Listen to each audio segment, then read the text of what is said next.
राज्यातील तापमानात वाढ झाल्याने उन्हाचा चटका वाढलाय। विदर्भातील तापमान 40च्या पुढे सरकलंय, तर उद्यापासून पुढील 5 दिवस राज्यातील काही भागात उष्णतेच्या लाटेचा इशारा हवामान विभागाने दिलाय। राज्यातील सर्वच भागात कालपासून तापमानात वाढ दिसून येतेय। उन्हाचा चटका चांगलाच वाढलाय। विदर्भातील तापमान 40 अंशाच्या पुढे सरकलंय। हवामान विभागाने उद्यापासून राज्यातील काही भागात उष्णतेच्या लाटेचा इशारा दिलाय। उद्या रायगड आणि ठाणे जिल्ह्यात उष्ण आणि दमट हवामानाचा अंदाज देण्यात आलाय।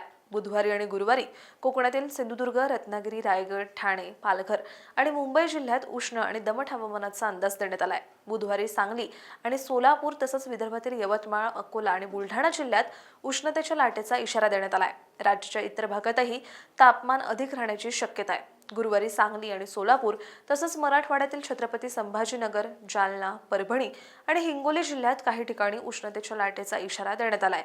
तर विदर्भातील बुलढाणा, अकोला, वाशिम, यवतमाळ, वर्धा, अमरावती आणि नागपूर जिल्ह्यात काही ठिकाणी उष्णतेच्या लाटेची शक्यता वर्तवण्यात आली आहे।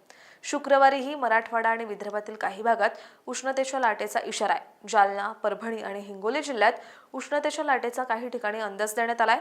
तर विदर्भातील अकोला, अमरावती, बुलढाणा, वाशिम, यवतमाळ, वर्धा आणि नागपूर जिल्ह्यात उष्णतेच्या लाटेचा अंदाज देण्यात आलाय। याशिवाय राज्याच्या इतर भागातही तापमानातील वाढ कायम राहील आणि उन्हाचा चटका जाणवेल अशीही शक्यता हवामान विभागाने वर्तवली आहे। अशाच हवामान अपडेटसाठी अॅग्रोवनला सबस्क्राईब आणि फॉलो करायला विसरू नका।